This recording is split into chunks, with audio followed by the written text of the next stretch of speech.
മൈലാഞ്ചി മുഞ്ചണിഞ്ഞ മണവാട്ടിയും സഖിമാരും ചുവടുവെച്ചപ്പോൾ ഒപ്പനവേദി കാണികളുടെ മനം കവർന്നു.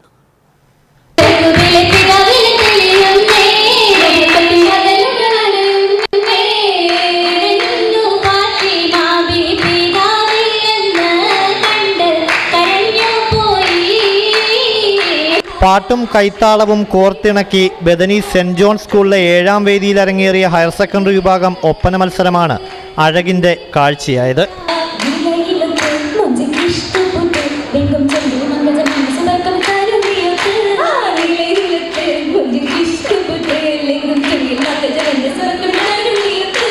സ്കൂൾ കലോത്സവങ്ങളിലെ പ്രധാനപ്പെട്ട ഗ്ലാമർ ഇനമാണ് ഒപ്പന. ചമയവും ആടയാഭരണങ്ങളുമാണ് ഒപ്പനയെ ആകർഷകമാക്കുന്നത്. ഇസ്ലാമിക ചരിത്രവും ഖദീജ ബീവി, ആയിഷ ബീവി, ഫാത്തിമ ബീവി തുടങ്ങിയ മഹതികളെ വർണ്ണിച്ചുമാണ് ഭൂരിഭാഗം ഒപ്പന ടീമുകളും പാട്ടുകൾ ആലപിച്ചത്.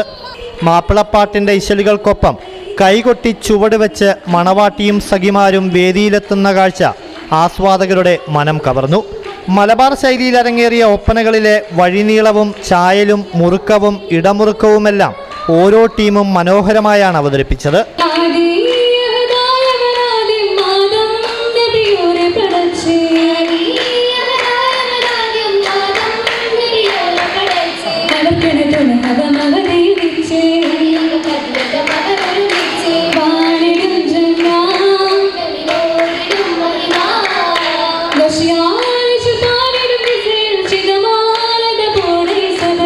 ചന്ദ്രാപ്പിന്നി ഹയർ സെക്കൻഡറി സ്കൂളാണ് 1ാം സ്ഥാനം നേടിയത്.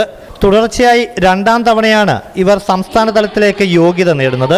നല്ല മത്സരമായിരുന്നു. ടഫ്, നമുക്ക് നല്ല കോമ്പറ്റീറ്റേഴ്സ് തന്നെയാണ് ഓപ്പോസിറ്റ് ആയിട്ട് ഉണ്ടായിരുന്നത്. പക്ഷെ നമ്മളെ ടീമാരെ അടിപൊളിയായിട്ട് കളിച്ചു. നമുക്ക് ഫസ്റ്റ് കിട്ടി, പ്രതീക്ഷിച്ചിട്ടുണ്ടായിരുന്നു. നമ്മൾ പ്ലേ നന്നായിട്ട് കളിച്ച് അതിനനുസരിച്ചുള്ള റിസൾട്ട് ഉണ്ടാവുന്ന എന്തായാലും ഉറപ്പായിരുന്നു. മൊയ്തു വാണിമേൽ എഴുതിയ മുഹബിങ്ങൾ മുഹബ്ബരിൽ എന്ന് തുടങ്ങുന്ന വരികളാണ് പാടിയത്. സവിത നൂറുദ്ദീനാണ് പരിശീലനം നൽകിയത്.